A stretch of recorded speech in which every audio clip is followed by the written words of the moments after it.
Meus irmãos e minhas irmãs, paz e bem.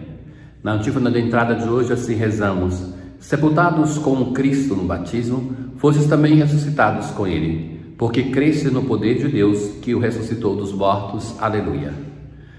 Recordamos mais uma vez que o tempo pascal é uma grande memória do sacramento da iniciação cristã, sobretudo do batismo, porque desde a vigília pascal nós estamos afirmando que através do batismo nós nos tornamos participantes do mistério pascal.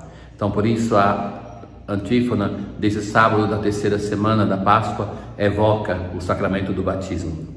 Nós hoje, dos Atos dos Apóstolos, nós continuamos a acompanhar a história da nossa igreja, da igreja nascente. A igreja vivia em paz em toda a Judéia, Galiléia e Samaria. E hoje nós temos um resumo da vida apostólica do apóstolo Pedro. Estamos quase chegando à conclusão da história de Pedro. Então, o resumo daquilo que fez esse apóstolo, para depois entrar numa história que já está um pouco iniciada, aquela de Paulo, mas que vai se tornando mais robusta na segunda e última parte dos Atos dos Apóstolos.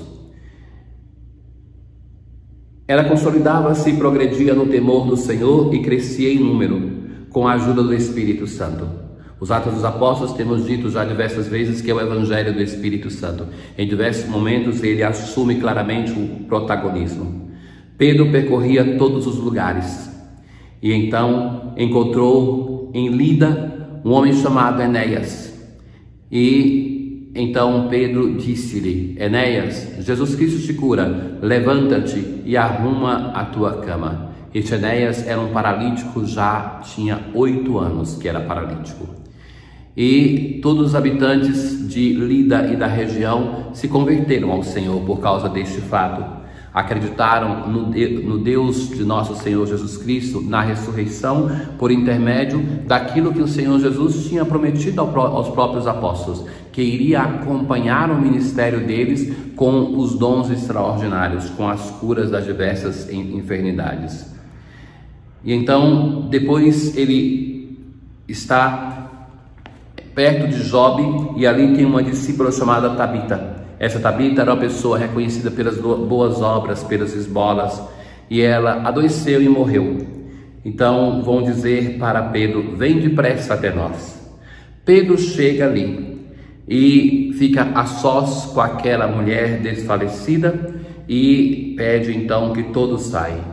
Pedro se ajoelha, se coloca em oração e vai voltar-se para o corpo da mulher e dizer: Tabita, levanta-te. Essa narração recorda aquele milagre de Jesus na ressurreição daquela filha de Jairo, uma adolescente, que Jesus está com os 3 apóstolos e que então vai dizer: Talita cum. E então Pedro deu-lhe a mão, ajudou-a a levantar-se. Depois chamou os fiéis e as viúvas e apresentou-lhes Tabita viva. O fato ficou conhecido em toda a cidade de Jope e muitos acreditaram no Senhor. Então, nós vemos aqui, já no início dos Atos dos Apóstolos, se falava que as pessoas colocavam seus doentes na estrada para que a sombra de Pedro tocasse nelas e eles ficassem curados. Então nós vemos aqui um apostolado de Pedro zeloso com as comunidades, que está ali encorajando, mas que Deus vai mostrar o seu poder através deste apóstolo, para que assim seja favorecida a obra de evangelização. Assim nós podemos rezar com o salmista: que poderei retribuir ao Senhor por tudo aquilo que Ele fez em meu favor. Então, todos os prodígios que ele fez através de Pedro, mas tudo aquilo que ele faz na vida do salmista, na vida de cada um de nós. Eleva o cálice da minha salvação, invocando o nome santo do Senhor. Nós rezamos esse salmo hoje porque depois da ressurreição de Tabita, tem aqui uma expressão: é sentida por demais pelo Senhor a morte de seus santos, seus amigos. Esse sou o vosso servo, mas me quebrastes os grilhões da escravidão. O servo que é libertado para servir o seu Senhor, o único Deus. Nós hoje chegamos à conclusão do capítulo 6 do Evangelho de São João. Acompanhamos os 2 milagres que foram narrados no início, que foi na semana passada, na sexta-feira, sábado. Depois, o discurso longo de Jesus na sinagoga de Cafarnaum. Depois desse discurso, então, aonde Jesus apresentou o significado do pão, a palavra de Deus como pão, ele mesmo como pão, e depois o tema da Eucaristia, que foi o Evangelho de ontem.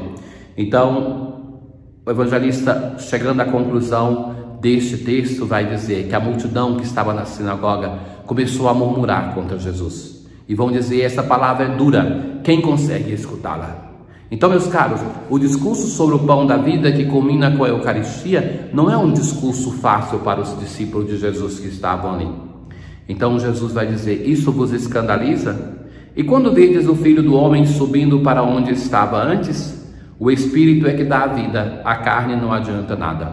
Então o Espírito, o Filho do Homem subindo para onde estava, Jesus concilia duas coisas que falam dele mesmo. Jesus gosta deste título, o Filho do Homem, que demonstra a sua fragilidade. Mas, por outro lado, é um Filho do Homem que pertence à glória, porque ele vai subir para onde estava antes, para junto de Deus. Assim, ele fala das suas duas naturezas. Uma natureza gloriosa, divina, mas que nem por isso vai se furtar a dar a vida por nós na morte dolorosa, vergonhosa da cruz. Então, Jesus continua e vai dizer, entre vós há alguns que não creem. Já desde o início desse diálogo, desse discurso, o sermão da sinagoga de Cafarnaum, que Jesus tem essa consciência, que não tinham fé e que haviam de entregá-lo.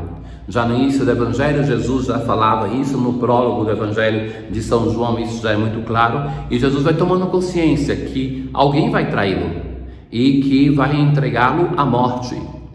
E continua, é por isso que vos disse, ninguém pode vir a mim a não ser que lhe seja concedido pelo Pai.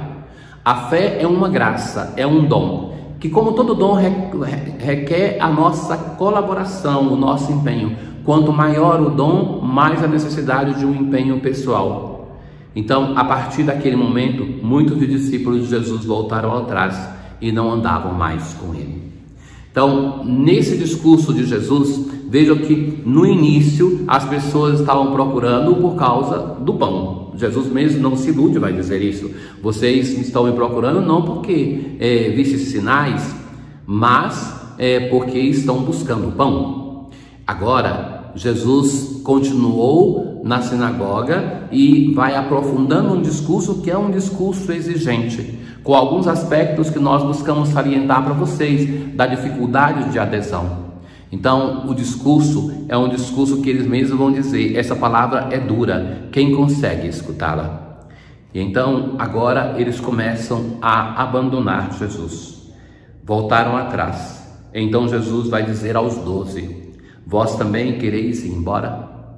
Então veja que é interessante isso em Jesus. Diante de um discurso diante de uma multidão que está buscando a ele, porque quer um milagre, Jesus começa um discurso que é empenhativo, que é exigente, que requer um chamado à conversão e uma conversão verdadeira. Mas quando a multidão começa a abandonar Jesus, ele não volta atrás. E ainda vai perguntar para os discípulos, para os 12, vocês também querem ir embora? E Simão Pedro, como nos evangelhos sinóticos, vai ser aquele que vai professar a fé em nome de todos os outros, em nome de nós que somos igreja. A quem iremos, Senhor? Tu tens palavra de vida eterna. Nós cremos firmemente e reconhecemos que Tu és o Santo de Deus. Então, é o Senhor. Mas também reconhece que depois de todo esse discurso de palavra, Tu tens palavra de vida eterna. E afirma a sua fé, a fé de todos nós. Nós cremos firmemente e reconhecemos que Tu és o Santo de Deus. Diante da pergunta de Jesus, vocês também não querem ir embora? Pedro não somente vai dizer, não, nós queremos ficar, mas ainda vai reconhecer que este com quem eles querem ficar, com quem nós queremos ficar, é o Senhor, é o Santo de Deus. Na oração de hoje, ó Deus que renovastes nas águas do batismo os que creem em vós, protegei os que renasceram no Cristo, para que vençam as ciladas do erro e permaneçam fiéis à vossa graça. Renascidos pelo batismo, nós pedimos ao Senhor para que nós possamos vencer as ciladas que nos armam o tentador e para que nós permaneçamos unidos a Ele. Tenham todos um bom dia. O Senhor esteja convosco, Ele está no meio de nós. Abençoe-vos o Deus Todo-Poderoso, o Pai, o Filho e o Espírito Santo. Paz.